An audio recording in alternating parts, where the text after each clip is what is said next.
The screen door slapped shut behind him, a sound I hadn't heard in 3 years.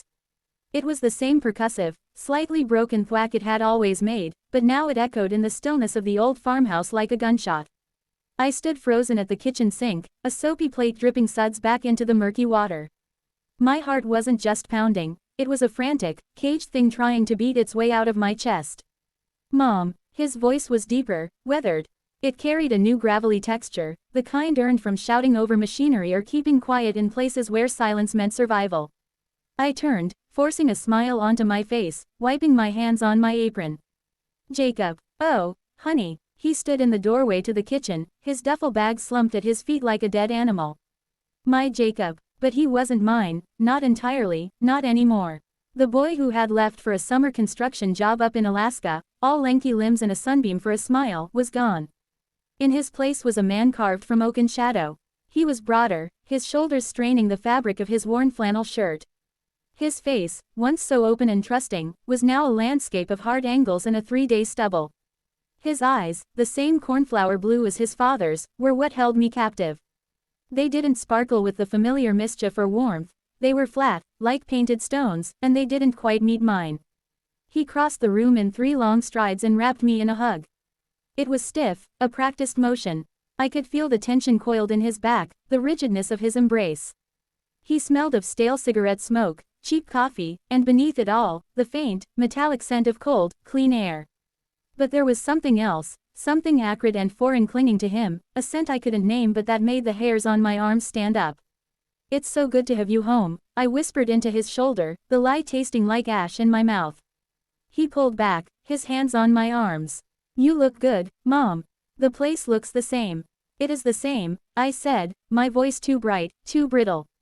"Everything's just the same." But everything was different. The moment he walked through that door, the very air in the house had changed, growing thick and heavy, charged with a secret I could feel but not see. The first few days were a careful dance. Jacob moved through the rooms of his childhood like a ghost, touching things, the mantelpiece, his old high school football trophy, the faded quilt on the couch, as if confirming they were real. He was quiet, too quiet. The Jacob I raised was a chatterbox, full of stories and dumb jokes that would make me groan and swat him with a dish towel. This Jacob answered questions with grunts or single syllables. He spent hours out on the back porch, staring at the endless Kansas wheat fields that stretched to the horizon, a cup of coffee growing cold in his hands. My husband, Frank, was just ecstatic to have his fishing buddy back. He was blissfully, wonderfully oblivious, clapping Jacob on the back, talking about getting the old boat out on the lake, reminiscing about the big one that got away. Jacob would just nod, a faint, tight smile playing on his lips that never reached his eyes. "Give him time, Sarah," Frank said to me one night in bed, his voice muffled by his pillow. "The boy's been through a lot. Working those rough jobs, being away from home. He just needs to decompress." Decompress. It was such a simple, modern word for the profound wrongness that had taken root in our home. This wasn't decompression. This was a haunting. The first real crack appeared on the 3rd night. We were watching some forgettable cop show on TV. A scene flashed up, a dramatic arrest with officers shouting, guns drawn. Jacob didn't flinch. He went perfectly still. It was a different kind of stillness from his usual quiet. This was the absolute, frozen immobility of a prey animal that has just spotted the predator. His knuckles, wrapped around his beer bottle, were white. He was holding his breath. The scene passed, and he seemed to collapse inward, taking a long, shaky pull from his bottle. "You okay, son?" Frank asked, glancing up from the newspaper. "Fine," Jacob rasped. "Just tired." But I had seen it. I had seen the sheer, unadulterated terror in his eyes for that one, fleeting second. It wasn't the fear of someone who'd seen a scary scene on TV. It was the look of someone who had lived it. Then came the nightmares. They started a week after he returned.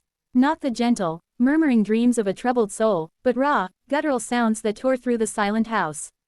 I'd be jolted awake by a choked cry, a muffled shout, the sound of thrashing from the room down the hall. The first time it happened, Frank and I both rushed in. Jacob was sitting bolt upright in bed, drenched in sweat, his chest heaving. His eyes were wide, wild, seeing something 1,000 miles away. "I'm fine," he'd gasp, his voice ragged. "Bad dream. Go back to bed." He'd never say what about. But I started to piece things together. The way he always sat with his back to the wall in restaurants.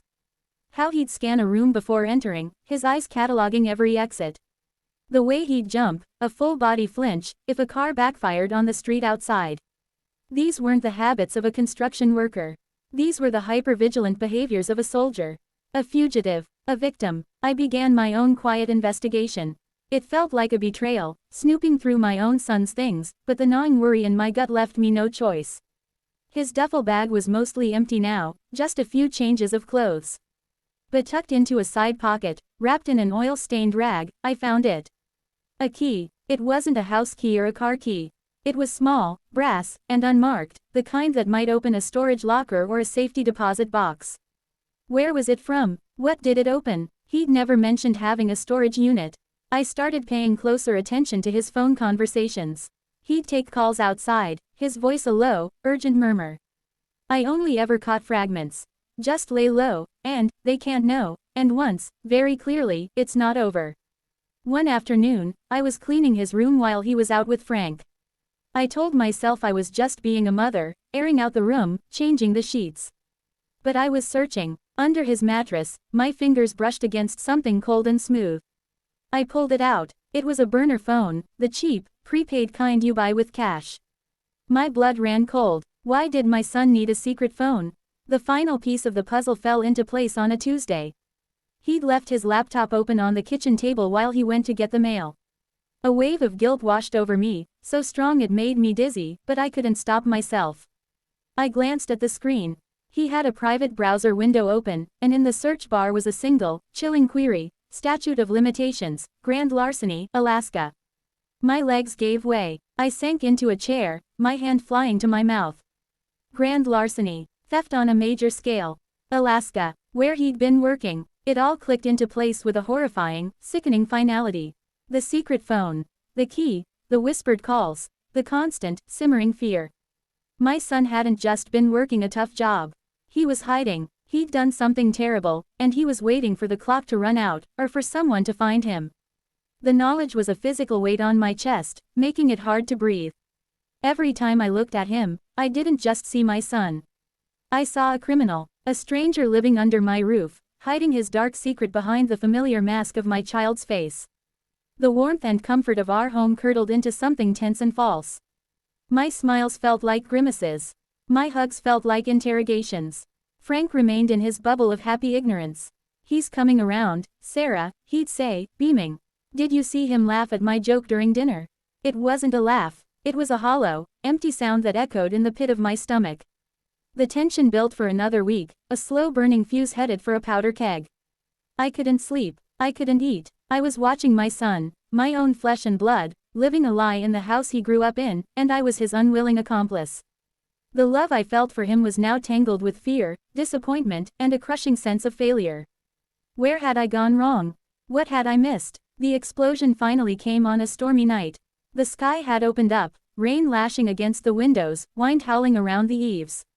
We were in the living room, the three of us, the silence between us louder than the storm outside. Frank was dozing in his armchair. Jacob was on the couch, pretending to read a magazine, but I could see his leg jiggling, a nervous tremor he couldn't control. A news bulletin broke into the program on TV. The screen showed a grainy, ATM-style photo of a man in a hoodie. The banner at the bottom of the screen read, "Anchorage armored car heist, second suspect still at large." Jacob's magazine slid from his hands and hit the floor with a slap. The color drained from his face, leaving him a ghastly shade of gray. He stared at the screen, his breath coming in short, ragged pants. The reporter's voice was calm, professional, detailing the brazen robbery from 6 months ago, the $500,000 stolen, the guard injured, the one suspect in custody, the other vanished without a trace. I looked from the screen to my son.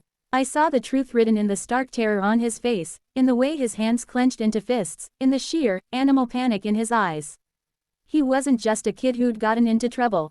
He was a wanted man. The broadcast ended, and a cheery commercial for toothpaste came on. The sudden shift in tone was jarring, insane.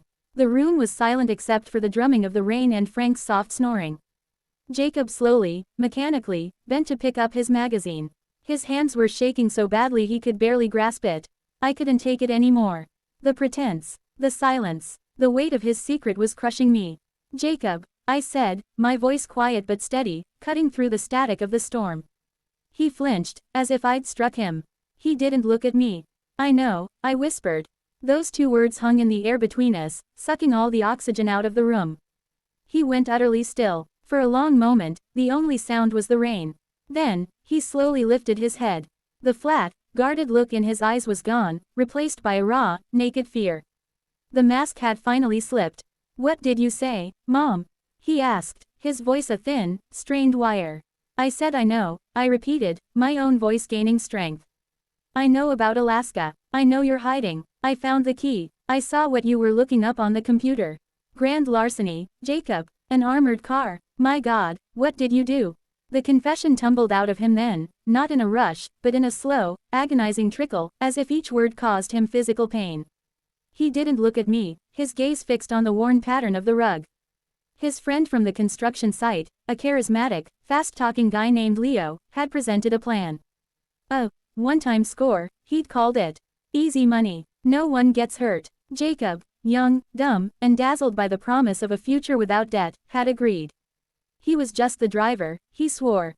He never even got out of the van. But things went wrong. The guard fought back. Leo panicked and pistol-whipped the man, leaving him with a fractured skull. The sound of it, Jacob said, his voice dropping to a whisper, was like a melon splitting open. They got away with the money. They split it. Jacob took his share, a stack of cash that felt like a lead weight in his hands, and fled south, leaving everything behind. Leo was caught a month later, but he hadn't given Jacob up. Not yet. The burner phone was his only link, his warning system. Leo was talking about a deal, about giving up his partner to reduce his own sentence. The clock was ticking. I was just the driver, Mom, he said, finally looking at me, his eyes pleading, swimming with tears. I never meant for anyone to get hurt. I was so stupid. I've been so scared. He looked like a little boy again, lost and terrified. The hardened man was gone, and in his place was the child who used to crawl into my bed after a bad dream. Frank had woken up during the confession. He was sitting upright in his chair, his face a mask of stunned disbelief. Jacob, son, is this true? Jacob just nodded, burying his face in his hands. His shoulders shook with silent sobs. The storm inside the house was now worse than the one outside. My husband was shattered, his worldview broken into 1,000 pieces. I felt a maelstrom of emotions, pity, rage, heartbreak, fear. This was my son, my child. He had done a horrible, stupid thing, but he was still my son. The secret was out. It was no longer his alone to carry. It was ours now, a dark, ugly stain on our family. We sat there in the living room, the three of us, surrounded by the ghosts of our past happiness, while the rain washed the world clean outside. The truth had been spoken, and nothing would ever be the same again. He had come back home.